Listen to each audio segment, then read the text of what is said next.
Hello दोस्तों, आप सभी का बहुत बहुत स्वागत है आपके अपने YouTube चैनल पे। यदि आप बिहार में विशिष्ट शिक्षक हैं तो आप लोगों के लिए गुड न्यूज़ है कि 8 वर्ष की सेवा जिनका भी हो चुका है उन सभी को प्रमोशन देने हेतु शिक्षा विभाग ने बहुत पहले ही पदोन्नति चार्ट जारी किया था। जो कि पदोन्नति चार्ट की अगर बात करिएगा, यह जो है आप लोग का जो विशिष्ट शिक्षक नियमावली 2023 में दिसंबर में आया था, उसी में जो है यहाँ पे उसको सम्मिलित किया गया था। तो चलिए हम लोग डिटेल्स में इसको देखते हैं और समझते हैं कि इसमें क्या क्या जानकारी दी गई है। आप लोग चैनल पर नए होंगे तो सब्सक्राइब कर लीजिएगा, वीडियो पसंद आए तो लाइक शेयर करिएगा। 2023 में आ चुके हैं, जो कि 26 दिसंबर के दिन जारी हुआ था। उसका अगर 9वां नंबर अगर पॉइंट देखेगा तो पदोन्नति से रिलेटेड है। और इसका 9.1 जो यहाँ पे अगर देखेगा पैराग्राफ, तो ये क्या कह रहा है आपका कि विशिष्ट शिक्षक निम्न तालिका के अनुसार पदोन्नति हेतु पात्र होंगे। पहला यहाँ पे दिया गया है 4 प्रकार के यहाँ पे बिहार में शिक्षक होंगे, जिसमें यहाँ पे अगर बात करिएगा सबसे पहले जो कि विशिष्ट श्रेणी में बेसिक ग्रेड के होंगे, अर्थात कक्षा 1 से 5 के विशिष्ट शिक्षक होंगे। तो उनको जो है 6 to 8 में प्रमोट किया जाएगा जब उनकी सेवा जो है 8 वर्ष की हो जाएगी। अब यहाँ पे ये जो आप लोग का 8 वर्ष की सेवा जब हो जाएगी तो उस समय अगर रिक्ति उपलब्ध रहेगा, उस अनुसार जो 6 to 8 का पद है वो पदोन्नति के हिसाब से भरा जाएगा। और उसके बाद अगर आपकी सेवा और बची हुई है और आप अगले 8 सालों तक और सेवा करते हैं तो आप लोग को एक और पदोन्नति दिया जाएगा और आप जो है वरीय विशिष्ट शिक्षक बन जाएंगे। इनका बेसिक पे अलग है और यहाँ पे अगर बात करेगा दोनों के बेसिक पे में लगभग 1000 का अंतर है। और 1000 का जो अंतर होगा वो आप लोग को तब मिलेगा जब आप लोग का 16 वर्ष की सेवा पूरी हो जाएगी, तब जो है यहाँ पे आप लोग को मिलेगा। वहीं अगर हम लोग बात कर लेते हैं 6 to 8 वाले शिक्षक के, तो 6 to 8 में जो विशिष्ट शिक्षक है उन सभी का अभी बेसिक पे अगर बात करेगा तो 28,000 से प्रारंभ है। तो उन सभी का जो 8 वर्षों की सेवा हो जाएगा तो फिर जो है उनको वरीय विशिष्ट शिक्षक बनाया जाएगा और उनका जो बेसिक पे होगा वो यहाँ पे बढ़ जाएगा और उनका जो बेसिक पे है वो यहाँ पे बढ़ करके 29,000 रुपये हो जाएगा। ये यहाँ पर इसमें स्पष्ट किया गया है। और इसमें भी आपका जो प्रमोशन होगा वो 8 वर्ष के पश्चात होगा और इसमें आपके किसी भी तरह का कोई भी रिक्ति की आवश्यकता नहीं है। स्व स्थानिक उत्क्रमण ऑटोमेटिक यहाँ पे आपका प्रमोशन मिल जाएगा, इसमें किसी तरह का कोई भी दिक्कत नहीं होने वाला है। अब 9-10 वाले शिक्षक की अगर बात कर लेते हैं तो यहाँ पे याद रखिएगा 1 to 5 वाले 6 to 8 में आ सकते हैं। 6 to 8 वाले का प्रमोशन होकर के वरीय हो सकते हैं, लेकिन 6 to 8 वाले 9-10 में नहीं जाएंगे। 9-10 अलग कैटेगरी है।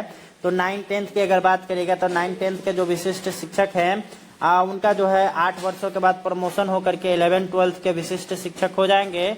और ये जो होगा यह रिक्ति अगर वहाँ पे उपलब्ध रहेगा तभी जो है इनका प्रमोशन होगा, अगर रिक्ति उपलब्ध नहीं रहेगा तो प्रमोशन नहीं होगा। अब वहीं अगर बात करिएगा ये 8 वर्ष की सेवा कर लेते हैं, फिर इनकी और सेवा बची हुई रहती है। अगले 8 वर्ष तक अगर ये फिर से सेवा करते हैं तो ये कक्षा 11 से 12वीं तक के वरीय विशिष्ट शिक्षक बन सकते हैं। यहाँ पे इनको किसी तरह का कोई भी रिक्ति की आवश्यकता नहीं होगी, बल्कि यह स्वस्थानिक उत्क्रमण होगा। इसमें किसी की भी जो है यहाँ पे अगर बात करिएगा तो रिक्ति की आवश्यकता नहीं है। अब यहाँ पे अगर बात करते हैं 11-12 वाले शिक्षकों की, तो 8 वर्ष तक की अगर लगातार सेवा रहती है तो उसके बाद इनको जो है स्वस्थानिक उत्क्रमण हो जाएगा और उनके जो है वेतन में बढ़ोतरी कर दी जाएगी और उनका प्रमोशन की प्रोसेस यहाँ पे पूरा कर दिया जाएगा।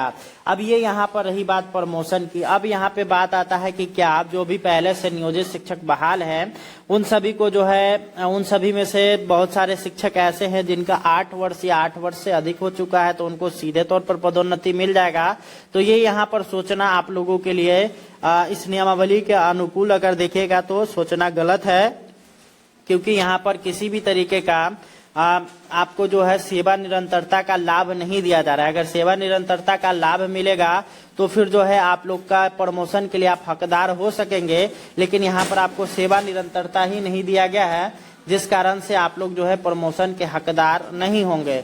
इसलिए आप लोग को 8 वर्ष तक, अगले 8 वर्षों तक अगर आपकी सेवा होती है तब जाकर के आपका यहाँ पे प्रमोशन हो पाएगा। इसमें एक और चीज यहाँ पे बताया गया है कि अधिकार के रूप में किसी भी पदोन्नति का दावा नहीं किया जा सकता है। सभी पदोन्नति उपलब्ध रिक्तियों के अधीन होगी और विभागीय नीतियों को ध्यान में रखते हुए की जाएगी। इसके अलावा सभी पदोन्नति विभाग की प्रचलित नीति के अनुसार की जाएगी और अपेक्षित योग्यता सहित पात्रता के अधीन होगी। यानी कि अगर आप 1 to 5 के टीचर हैं और अभी आप जो है आईए, आईएससी, आईकॉम किए हुए हैं और आपकी 8 वर्ष की सेवा हो गई है, तो आपको सीधे 6 to 8 में नहीं ले जाया जाएगा जब तक कि आपके पास ऑनर्स की डिग्री नहीं होगी। यानी कि आपको जो है बीए, बीएससी आपके पास जो है डिग्री होना चाहिए, तभी जाकर के आप जो है यहाँ पे प्रमोशन के लिए काबिल हो पाएंगे। नहीं तो यहाँ पर आप 1 to 5 में ही रह जाइएगा।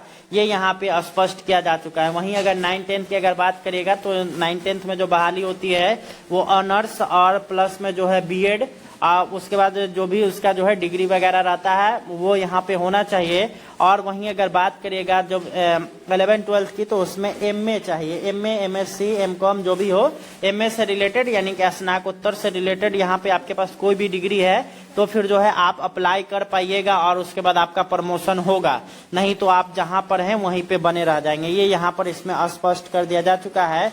वहीं अगर बात करिएगा वेतन की तो यहाँ पे विशिष्ट शिक्षक स्थानीय निकाय नियमावली 2020 के तहत उन्हें प्रदान किए गए पूर्ण वेतन संरक्षण यानी पे प्रोटेक्शन का जो है यहाँ पे उनको लाभ मिलेगा।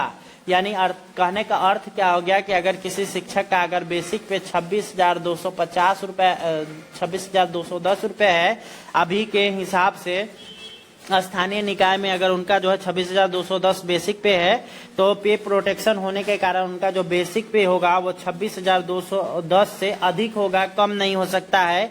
ये यहाँ पर आप लोग को पे प्रोटेक्शन दिया गया है। इसके अलावा यहाँ पर आप लोग को जो है इसके अलावा इस नियमावली में प्रभावी होने पर उनका वेतन फिटमेंट मैट्रिक्स के अनुसार दे होगा। फिटमेंट मैट्रिक्स किस प्रकार का है ये चैनल पे मौजूद है, आप लोग चैनल पे जाकर के देख सकते हैं। वहां पर जो है आप लोग को पूरे डिटेल्स में बताया गया है कि आप लोग का फिटमेंट मैट्रिक्स क्या है और आप लोग को किस तरह से यहाँ पे वेतन आपका निर्धारित किया जाएगा। अब वहीं अगर बात करिएगा कि आपकी वरीयता की, तो यहाँ पर आप लोग देख सकते हैं वरीयता में आप 7वां नंबर पॉइंट को अगर देखिएगा तो इसमें स्पष्ट किया गया है कि जिला स्तर पर विशिष्ट शिक्षकों की एक वरीयता सूची संधारित की जाएगी। शिक्षकों की प्रत्येक श्रेणी यथा प्राथमिक, मध्य माध्यमिक और उच्च माध्यमिक के लिए विषयवार अलग अलग वरीयता सूची तैयार की जाएगी।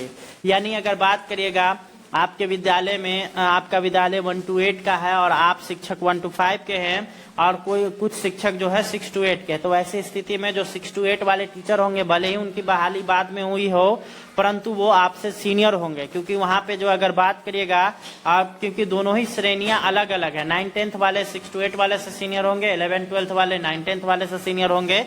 इस तरह से यहाँ पे चलेगा। अब ऐसा नहीं है कि आप 1 to 5 के टीचर भले ही आपको वेतन अधिक मिल रहा हो परंतु आप जो है वरीय नहीं होइएगा, 6 to 8 वाले वरीय हो जाएंगे। वहीं अगर बात करिएगा दूसरा कि यहाँ पे कुछ एक ही ग्रेड में, जैसे 1 to 5 ग्रेड की अगर बात करिएगा तो 1 to 5 ग्रेड में कई सारे श्रेणी हैं, जिसमें यहाँ पे अगर बात करिएगा तो कुछ शिक्षक 2006 नियमावली में यानी कि 2006 नियमावली से नियोजित बने हैं, कुछ जो है 2007 वाले हैं, कुछ 2010 वाले हैं, कुछ 2014 वाले हैं, कुछ 2016 वाले हैं, कुछ 2022 वाले हैं। तो ऐसे स्थिति में उनका जो प्रशिक्षित वेतनमान प्राप्त कर रहे होंगे उस तिथि से उनका जो है जोड़ा जाएगा और उसी के हिसाब से सीनियर या जूनियर यहाँ पे बनाया जाएगा। अगर किसी 2006 वाले शिक्षक की अगर बात करेगा कि अगर किसी का 2009 में जो है यहाँ पे ट्रेनिंग पूरा हो गया है या 2010 में पूरा हो गया है तो वो जो है सीनियर होंगे जिनका ट्रेनिंग 2011 में हुआ है, भले ही दोनों की बहाली एक साथ हुई है।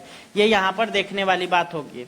अब ये जो है यहाँ पर आप लोगों के लिए अच्छे से इसमें समझ में आप लोग को आ चुका होगा। ये तीनों चीजों को हमने समझाया, आप लोग का जो है किस तरह से प्रमोशन होगा, वहीं आपका फिटमेंट मैट्रिक्स किस तरह से काम करेगा और साथ ही साथ आपकी वरीयता क्या होगी।